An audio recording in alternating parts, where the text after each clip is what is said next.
Israel Iran ಸಂಘರ್ಷದಲ್ಲಿ ದಾಳಿ ಪ್ರತಿದಾಳಿಗಳು ಮುಂದುವರೆದಿವೆ. Israel ತನ್ನ ಕ್ಷಿಪಣಿಗಳನ್ನು ಉಡಾಯಿಸಿ ಇರಾನಿನ nuclear ವ್ಯವಸ್ಥೆಯ ಪ್ರಮುಖ ಕೇಂದ್ರವನ್ನ ಧ್ವಂಸ ಮಾಡಿದೆ. ಇಸ್ರೇಲ್ ಇರಾನ್ನ ಪ್ರಮುಖ ನಗರಗಳ ಮೇಲೆ ಅಟ್ಯಾಕ್ ಮಾಡುವ ಮೂಲಕ ನೂರಾರು ಜನ ನಾಮಾವಶೇಷವಾಗುತ್ತಿದ್ದಾರೆ. ಇರಾನ್ ಕೂಡ ತನ್ನಲ್ಲಿಯ ಕ್ಷಿಪಣಿಗಳು ಹಾಗೂ ಸಾವಿರಾರು ಸಂಖ್ಯೆಯಲ್ಲಿ ಡ್ರೋನ್ಗಳನ್ನು ಹಾರಿಸಿ ಇಸ್ರೇಲ್ ಮೇಲೆ ದಾಳಿಯನ್ನ ನಡೆಸಿದೆ. ಈ ಎರಡು ದೇಶಗಳ ನಡುವಿನ ಸಂಘರ್ಷ ಪೂರ್ಣ ಪ್ರಮಾಣದ ಯುದ್ಧದ ಹಾದಿ ಹಿಡಿದಿದೆ.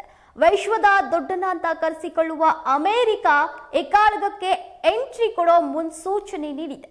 ಈಗಾಗಲೇ ಅಧ್ಯಕ್ಷ ಡೊನಾಲ್ಡ್ ಟ್ರಂಪ್ ಇರಾನ್ನ ಸರ್ವೋಚ್ಚ ನ್ಯಾಯಿಕ ಆಯತೊಲ್ಲಾ ಅಲಿ ಖಮೇನಿಗೆ ಬೇಷರತ್ತಾಗಿ ಶರಣಾಗುವಂತೆ ಸೂಚಿಸಿದ್ದಾರೆ.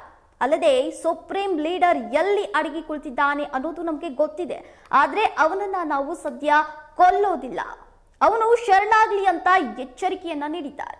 ಇದಕ್ಕೆ ತಿರುಗೇಟು ನೀಡಿರುವ ಖಮೇನಿ ಈಗ ಈ ಯುದ್ಧದಲ್ಲಿ ಅಮೆರಿಕ ಹಸ್ತಕ್ಷೇಪ ಮಾಡಿದ್ರೆ ಅದು ಭರಿಸಲಾಗದ ನಷ್ಟಕ್ಕೆ ಕಾರಣವಾಗಲಿದೆ ಎಂದಿದ್ದಾರೆ. ಎಷ್ಟು ದಿನಗಳ ಕಾಲ ಮೌನವಾಗಿದ್ದ ಟ್ರಂಪ್ ಇದೀಗ ಇರಾನ್ ಮೇಲೆ ದಾಳಿಗೆ ಸಿದ್ಧತೆಯನ್ನ ನಡೆಸಿದ್ದಾರೆ. ಇದಕ್ಕಾಗಿಯೇ ರಹಸ್ಯವಾಗಿ ದಾಳಿಗೆ ಬೇಕಾದ ತಯಾರಿಯಲ್ಲಿ ತೊಡಗಿದ್ದಾರೆ. ಬರೀ ಟ್ರಂಪ್ ಗ್ರೀನ್ ಸಿಗ್ನಲ್ ಕೊಟ್ಟರೆ ಸಾಕು, ಆ ಕ್ಷಣವೇ ಇರಾನ್ ಮೇಲೆ ಅಟ್ಯಾಕ್ ಮಾಡುವಷ್ಟರ ಮಟ್ಟಿಗೆ ಪ್ಲಾನ್ ರೂಪಿಸಲಾಗ್ತಾ ಇದೆ. ಈಗಾಗಲೇ ಅಡ್ಡಗೋಡೆ ಮೇಲೆ ದೀಪ ಇಟ್ಟಿರೋ ಹಾಗೆ ಹೇಳಿಕೆ ನೀಡಿರುವ ಅಮೆರಿಕೆಯ ಅಧ್ಯಕ್ಷ, ನಾವು ಇರಾನ್ ಮೇಲೆ ದಾಳಿ ಮಾಡಬಹುದು, ಇಲ್ಲದೇ ಇರಬಹುದು, ಅದನ್ನ ನಾವು ಹೇಳೋದಿಲ್ಲ ಎಂದಿದ್ದಾರೆ. ಈ ಮೊದಲಿನಿಂದ ಟ್ರಂಪ್ ಬಗ್ಗೆ ನಾವು ಗಮನಿಸಿದಾಗ ಜಾಗತಿಕ ಮಟ್ಟದ ಆಘಾತಕಾರಿ, ವಿವಾದಾತ್ಮಕ ಹಾಗೂ ಆಕ್ಷೇಪಾರ್ಹ ನಿರ್ಣಯಗಳಿಂದ ಹೆಸರುವಾಸಿಯಾಗಿದ್ದಾರೆ. ಹೀಗಾಗಿ ಯಾವ ಕ್ಷಣದಲ್ಲಿ ಏನು ಮಾಡ್ತಾರೆ ಅನ್ನೋದು ತಿಳಿಯುವುದು ಕೂಡ ಕಷ್ಟಕರವಾಗಿದೆ. ಆದರೆ ಇದೇ ಟ್ರಂಪ್ ಇರಾನ್ ಪರಮಾಣುಗಳ ಕೇಂದ್ರಗಳ ಮೇಲೆ ದಾಳಿ ನಡೆಸೋಕೆ ಮುಂದಾದ್ರೆ ತಮ್ಮಲ್ಲಿಯ ಯಾವೆಲ್ಲ ಯುದ್ಧ ಸಾಮಗ್ರಿಗಳನ್ನ ಬಳಸಿಕೊಳ್ತಾರೆ ಅನ್ನೋದು ಸದ್ಯಕ್ಕೆ ಎಲ್ಲರಲ್ಲಿ ಕುತೂಹಲ ಮೂಡಿದೆ. ಯಾಕಂತಂದ್ರೆ ಅಮೆರಿಕದ ಮಿಲಿಟರಿ ಹೆಸರು ಕೇಳಿದ್ರೆ ಸಾಕು, ಯುದ್ಧಕ್ಕೆ ಹೋಗೋ ಮನಸ್ಸು ಮಾಡೋದಿರ್ಲಿ, ಆ ಕುರಿತು ಯೋಚನೆ ಮಾಡೋದಕ್ಕೂ ಹೋಗೋದಿಲ್ಲ.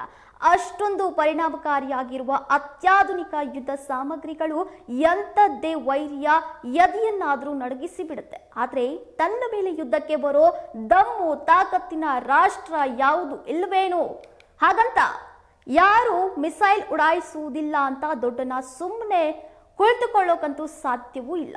ಯಾಕಂತಂದ್ರೆ ಇವತ್ತು ದೊಡ್ಡನ ತೋಳ್ಬಲ ಜಾಸ್ತಿ ಇರೋದಕ್ಕಾಗಿಯೇ ಇತರ ರಾಷ್ಟ್ರಗಳು ಅಮೆರಿಕಾದೊಂದಿಗೆ ಜಗಳಕ್ಕಿಳಿತಾ ಇಲ್ಲ.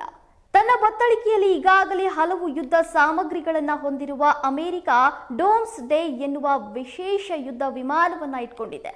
ಅತ್ಯಾಧುನಿಕ ಅಡ್ವಾನ್ಸ್ಡ್ ಟೆಕ್ನಾಲಜಿಯ ಈ ವಿಮಾನ ತನ್ನ ಸುರಕ್ಷತೆಯನ್ನ ಖಚಿತಪಡಿಸಿಕೊಂಡಿದೆ.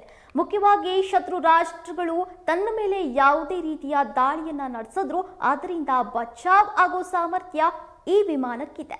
ತನ್ನಲ್ಲಿರುವ ನ್ಯೂಕ್ಲಿಯರ್ ಪವರ್ ಪ್ರೊಟೆಕ್ಟರ್ನಿಂದ ಪರಮಾಣು ಬಾಂಬ್ ಸ್ಫೋಟದಲ್ಲಿ ಬಿಡುಗಡೆಯಾಗುವ ಹೊರಗಿನ ಶಾಖವನ್ನ ತಡೆಯುತ್ತೆ. ಅಲ್ಲದೆ ಅದರ ರೇ ಗುಮ್ಮಟದಲ್ಲಿರುವ 67 ಉಪಗ್ರಹಗಳನ್ನ ನುಂಗುವ ಶಕ್ತಿಯ ಜೊತೆಗೆ ಪ್ರಪಂಚದ ಯಾವುದೇ ಮೂಲೆಯಿಂದಾದರೂ ಸಂವಹನ ಸಾಧಿಸೋಕೆ ಸಾಧ್ಯವಾಗುವಂತಹ ಆಂಟೆನಾಗಳನ್ನ ಹೊಂದಿದೆ.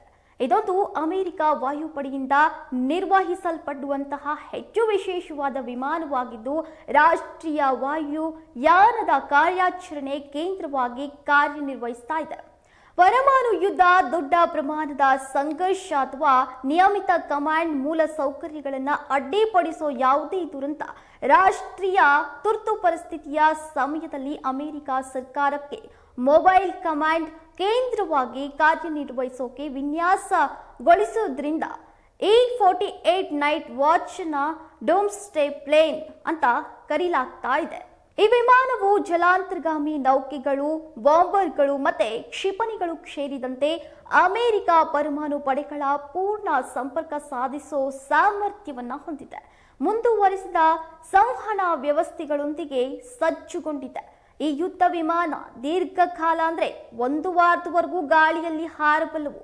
35.4 ಗಂಟೆಗಳ ಕಾಲ ದಾಖಲಾದ ಅತಿ ಉದ್ದದ ಹಾರಾಟವನ್ನು ನಡೆಸಿದೆ. ಅಲ್ಲದೆ ಗಾಳಿಯಲ್ಲಿಯೂ ಇಂಧನ ತುಂಬಿಸುವ ಕಾರ್ಯಕ್ಷಮತೆ ಹೊಂದಿದೆ.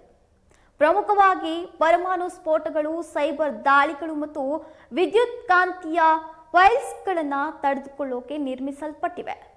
ಅಗತ್ಯ ಇದ್ರೆ ಇದು ಪ್ರತೀಕಾರದ ಕ್ಷಿಪಣಿ ದಾಳಿಗಳನ್ನ ನಡೆಸಲೂಬಹುದು. ಅಷ್ಟೊಂದು ಮುಂದುವರಿದ ಹಾಗೂ ತೀವ್ರ ಪರಿಣಾಮಕಾರಿಯಾಗಿ ಶಕ್ತಿ ಸಾಮರ್ಥ್ಯವನ್ನ ಹೊಂದಿರುವ ವಿಮಾನ ಇದಾಗಿದೆ. ಇನ್ನು ಜಾಗತಿಕವಾಗಿ ತನ್ನ ಬಲಿಷ್ಠ ಶಕ್ತಿಯನ್ನ ಗುರುತಿಸಿಕೊಂಡಿರುವಂತಹ ಅಮೆರಿಕದ ಹತ್ತಿರ ಇಂಥದ್ದೊಂದು ಯುದ್ಧ ವಿಮಾನ ಇದೆ ಅನ್ನೋದು ನಿಜಕ್ಕೂ ರೋಚಕ ಸಂಗತಿ. ಇಷ್ಟೆಲ್ಲ ಅಡ್ವಾನ್ಸ್ಡ್ ಟೆಕ್ನಾಲಜಿಯ ಜೊತೆಗೆ ಯಾವುದೇ ರೀತಿಯ ದಾಳಿಗೆ ಬಗ್ಗದ ಎದೆ ಉಬ್ಬಿಸಿಕೊಂಡು ಹಾರುವ ಈ ಡೂಮ್ಸ್ಡೇ ವಿಮಾನವನ್ನ ಬಳಸಿ ಇರಾನ್ ಮೇಲೆ ಅಟ್ಯಾಕ್ ಮಾಡೋಕೆ ಟ್ರಂಪ್ ಪ್ಲಾನ್ ಅನ್ನ ರೂಪಿಸುತ್ತಿದ್ದಾರೆ ಅಂತ ಹೇಳಲಾಗ್ತಾ ಇದೆ. ಒಂದು ವೇಳೆ ಅಮೆರಿಕ ಈ ವಿಮಾನ ಬಳಸಿ ಇರಾನ್ ಮೇಲೆ ದಾಳಿ ನಡೆಸಿದ್ರೆ ಇರಾನ್ನ ದೇವರೇ ಕಾಪಾಡಬೇಕಾಗತ್ತೆ.